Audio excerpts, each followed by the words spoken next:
Hey, welcome back. So today we're going to talk about a word you probably use every single day, connection. But stick with me here because this one simple word, it's actually the key to a huge idea about language itself. So let's start with a little thought experiment. What if? What if you had to explain everything? I mean, big, complex stuff like science, or how your business works, or even just how you're feeling. But, and here's the catch, you could only use 850 words. Total. How on earth would you do that? Sounds kind of like a brain teaser, right? Well, it's not just a puzzle. It's a real thing. Yeah, that system is called Basic English. And what it is, well, it's a controlled language. Think of it as a carefully curated, stripped-down version of English. It was designed from the ground up to be super simple, super clear, and a really effective way for people from all over the world to communicate. The point isn't to stop you from saying things. It's actually the opposite. It's to make it possible to say just about anything in a way that anyone can get. And that number, 850, that's the magic number. The entire core vocabulary of Basic English is built on just those 850 words. That's it. It's a pretty powerful idea when you think about it, right?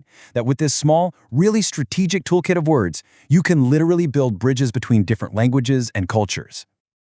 This special collection of words, it's officially known as the Basic English 850 list, or BE 850 for short. And these words weren't just picked out of a hat. No way. They are the absolute fundamental building blocks of the language, chosen because they're so versatile and can express really complex thoughts in a simple way. And guess what? Our word for today, connection, is one of those essential 850. Okay, so let's put this into practice. We're going to do a little case study on the word connection, because by really digging into this one word, we're going to see the whole philosophy of Basic English just click into place. So check this out. This is what makes this word so vital. Connection isn't just on that Basic English 850 list, it's also on something called the academic vocabulary list. What that means is this word is considered absolutely essential for, everyday communication and for high-level academic conversations. It's a real workhorse of a word. All right, to really get a feel for connection, let's break it down. We're going to look at how it's put together and how it sounds. So you can see it's basically made of two pieces. First, you've got the root, the verb, connect. To join or to link something. Then you just tack on the suffix ion at the end. That little ending, it turns the action into a thing, a noun. So the act of connecting becomes the result, a connection. And of course, we've got to know how to say it. Let's sound it out. It's got 3 syllables. The first one's kind of soft, ka. Then you put the stress on the middle one, connect, and it finishes with shun. So you put it all together, connection, connection. Pretty straightforward, right?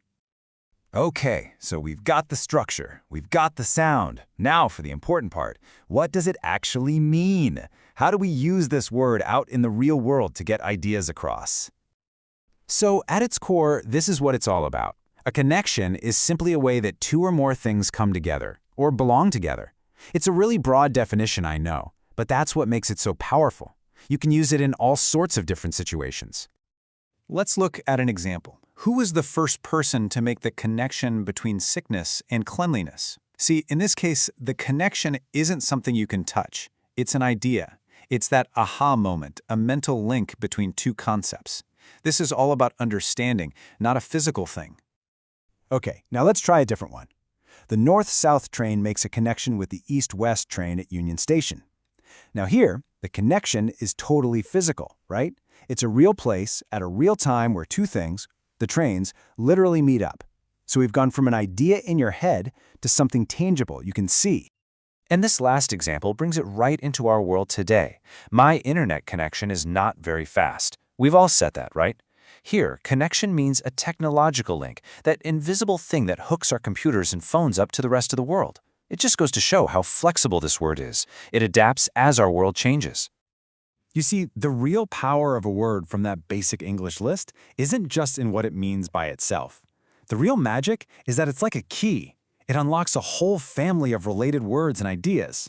So by learning this one core word, you suddenly get access to a bunch of others. For instance, once you get connection, you can pretty much figure out these other words. A relationship, well, that's just a type of connection between people. A link, that's basically another way to say connection. And a join. That's the spot where things connect. They all kind of orbit around that same central idea. And check this out, this really drives the point home. You can take that root word and play with it. Connect is the action, right? To make the connection. Reconnect means you do it again. And disconnect, well, that's to break it. So from just that one single base, you get this whole spectrum of meaning. It's super efficient. So there you have it, one simple word, connection, and it can explain everything from a big idea to a train schedule to the internet. It's kind of proof that with a small but really powerful vocabulary, you can communicate almost anything you want. And that leaves me with just one last thing for you to chew on. What's the most important connection you're going to make today?